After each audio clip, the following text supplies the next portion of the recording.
Hello friends, welcome to Ratish techno classes YouTube channel में आपका स्वागत है।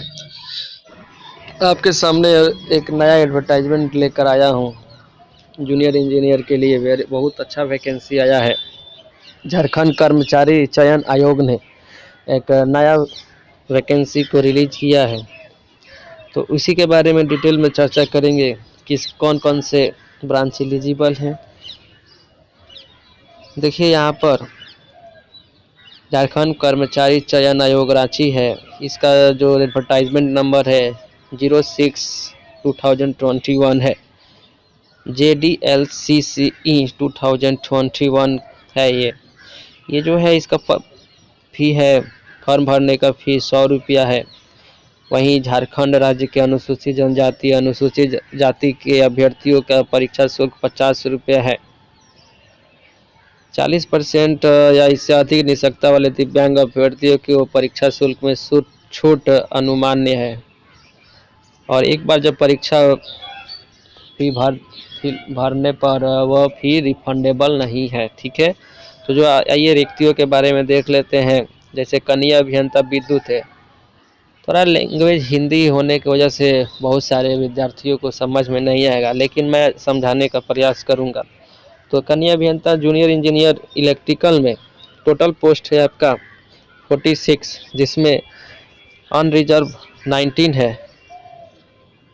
अनुसूचित जनजाति के लिए 12 है, अनुसूचित जाति के लिए 5 है। अत्यंत पिछड़ा वर्ग EWC नहीं, अत्यंत पिछड़ा वर्ग जो है उसका 3 है। पिछड़ा वर्ग का 3 है। अनुमंडल 3 है। आर्थिक रूप से कमजोर है, ये EWS है, जिसका 4 पोस्ट है। तो ये जो कैटेगरी वाइज जो आप फायदा उन्हीं बच्चों के होगा जो झारखंड का डोमिसाइल होगा। ठीक है, या झारखंड से 10th किया होगा। तो इलेक्ट्रिकल में अच्छा वैकेंसी है, जिसमें 46 में अनरिजर्व अनारक्षित के लिए 19 पोस्ट है। वहीं कनीय अभियंता सैनिक के लिए बहुत ज़्यादा संख्या में आया है पोस्ट। इसमें से 188 टोटल है, अनारक्षित 77 है।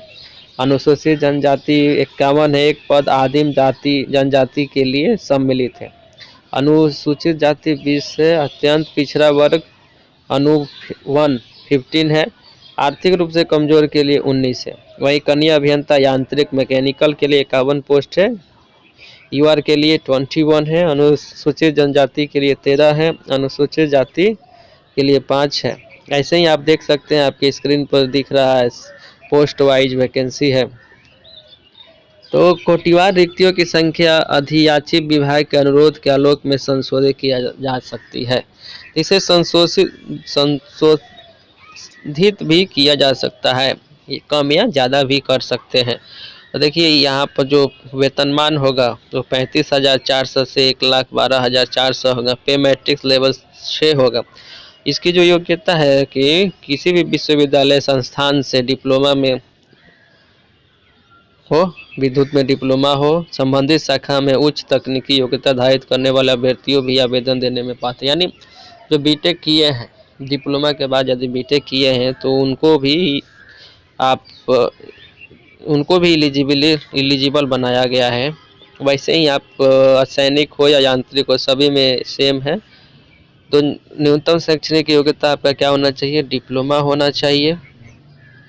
ऑनलाइन आवेदन देने की अंतिम तिथि के आधार तिथि रेफरेंस डेट माना जाएगा। ठीक है, देखिए आगे हम देखते हैं। ये सब स्पोर्ट्स पर्सन के लिए जो आपका वेबसाइट है www.jssc.in है, इस पर आप जाकर फॉर्म को फिलअप कर सकते हैं। देखिए न्यूनतम उम्र सीमा की गणना हेतु तिथि है, अधिकतम उम्र सीमा की गणना हेतु तिथि दे दिया गया, यानी न्यूनतम और अधिकतम जो है वो 1 अगस्त 2021 को रखा गया है। न्यूनतम उम्र सभी ब्रांच के लिए 18 वर्ष रखा गया है। वहीं आपको अनारक्षित एवं आर्थिक रूप से कमजोर वर्ग के लिए 35 वर्ष अधिकतम है। अत्यंत पिछड़ा के लिए 37, महिला के लिए 38। ठीक है, 40 अनुसूचित जनजाति के लिए। ठीक है, आगे हम देखते हैं फॉर्म भरने का जो प्रोसेस है वो आप वेबसाइट पर जाकर अपना फॉर्म भर सकते हैं। ये आरक्षण है, आरक्षण के क्या क्या क्राइटेरिया इसको आप देख सकते हैं। जाति प्रमाण पत्र आप बनवा लें ताकि उस समय दिक्कत ना हो। और ऐसे आगे देखते चलते हैं। जब भी आप फॉर्म भरे तो क्रॉस चेक 1 से 2 बार कर ले। ऑनलाइन भरने के लिए आप स्कैन डॉक्यूमेंट का, हस्ताक्षर का, फोटो का अपना अप टू डेट कर ले। स्पेलिंग, खासकर स्पेलिंग मिस्टेक को, वर्तनी को सही रखे। और ऑनलाइन एप्लीकेशन जो होगा, जो फॉर्म होगा, वो एक बार फिर से वेबसाइट देख लीजिए www.jssc.nic.in। इस पर आप फॉर्म को फिलअप कर सकते हैं। ऑनलाइन जो फॉर्म होगा वो 28 फरवरी से शुरू होगा और जो संशोधन होगा वो 28 फरवरी से लेकर 2 मार्च तक के बीच में आप संशोधन करा सकते हैं अपने, कोई त्रुटि हो गया हो फॉर्म भरने के समय। और रजिस्ट्रेशन करने का जो समय है वो 23 जनवरी से लेकर 22 फरवरी तक आप कर सकते हैं। परीक्षा शुल्क लास्ट ऑप्शन है इसमें, परीक्षा शुल्क फॉर्म में फिल करने के लिए। देखिए, तीनों ब्रांच के लिए, इलेक्ट्रिकल, सिविल और मैकेनिकल के लिए आप परीक्षा का पैटर्न देख सकते हैं। जो पहला पेपर, जिसमें 2 पेपर होगा, 120 मिनट 2-2 घंटे के, जिसमें पहला पेपर में सामान्य अभियांत्रिकी पूछा जाएगा, यानी सभी ब्रांच से पूछा जाएगा। इंजीनियरिंग से पूछा जाएगा, मैकेनिकल, सिविल, इलेक्ट्रॉनिक्स, इलेक्ट्रिकल, यानी ये जो है कॉमन होगा सभी का एग्जाम। और सामान्य ज्ञान 40 नंबर का होगा। वहीं पेपर 2 जो होगा वो अलग अलग ब्रांच से होगा। जो 2 घंटा के लिए होगा, 120 क्वेश्चन पूछा जाएगा। विद्युत, रासायनिक, यांत्रिक, तीनों के लिए परीक्षा का विषय जो होगा वो ब्रांच ही होगा। और जिसका अलग अलग आपका, जैसे देख सकते हैं यहाँ पर सिविल इंजीनियरिंग के लिए क्या क्या सिलेबस है, फिर इलेक्ट्रिकल इंजीनियरिंग के लिए सिलेबस देख सकते हैं, फिर मैकेनिकल इंजीनियरिंग के लिए। इलेक्ट्रिकल इंजीनियरिंग के लिए तो हम जानते ही हैं कि basic concept, circuit law, magnetic circuit, AC fundamentals, measurement and measuring instruments, electrical machines, fractional kilowatt motors and single phase induction motors, synchronous machines, generation, transmission and distribution, estimation and costing, utilisation and electrical energy, basic electronic.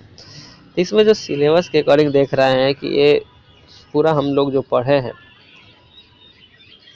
Semester में वही syllabus है यहाँ पर, तो कोई ज़्यादा tough नहीं होगा एग्ज़ाम। पेपर 1 निकालना थोड़ा सा टफ होगा क्योंकि इसमें सभी ब्रांच से क्वेश्चन आएंगे 80 नंबर का, तो मेहनत तो उसी के लिए ही करना होगा ताकि दूसरे ब्रांच की जानकारी हम ले सकें। सामान्य अध्ययन आप देख सकते हैं, सामान्य अध्ययन आपको साइंस से पूछेगा या स्पोर्ट्स से पूछेगा। राजधानी, लिपि, भाषाएं, पुरस्कार, इतिहास, झारखंड की सभ्यता से पूछेगा, संस्कृति, भाषा, यानी झारखंड का जीके आपको आना चाहिए। आप झारखंड का जीके यदि है तो बेहतर होगा। फिर आपका सामान्य विज्ञान है, सामान्य गणित है, रीजनिंग है, कंप्यूटर है, यानी सभी ब्रांच पर क्वेश्चन पूछ लेगा। ठीक है, ये इंग्लिश में आपको दिया है सुविधा के लिए ताकि आपको कोई दिक्कत नहीं हो। तो फॉर्म भरना शुरू हो चुका है, 22 फरवरी इसका लास्ट डेट है। तो फॉर्म को फिलअप कीजिए। आप ये देख सकते हैं।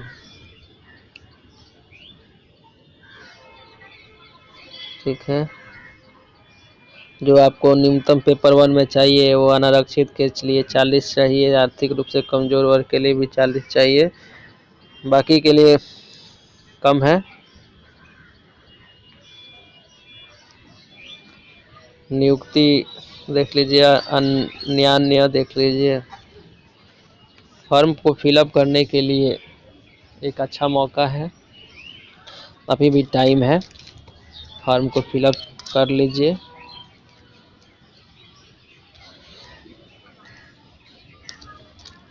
जब इसके बारे में जब भी अपडेट होगा मैं आपके सामने लेकर आऊँगा, ठीक है। Thank you for watching. Jharkhand कर्मचारी चयन आयोग एक अच्छा वैकेंसी लेकर आया है। बहुत कम है लेकिन बहुत दिनों से नहीं आया था, तो इसलिए अच्छा ऑप्शन है, फॉर्म को फिलअप कीजिए। Okay, thank you for watching. Like share and subscribe.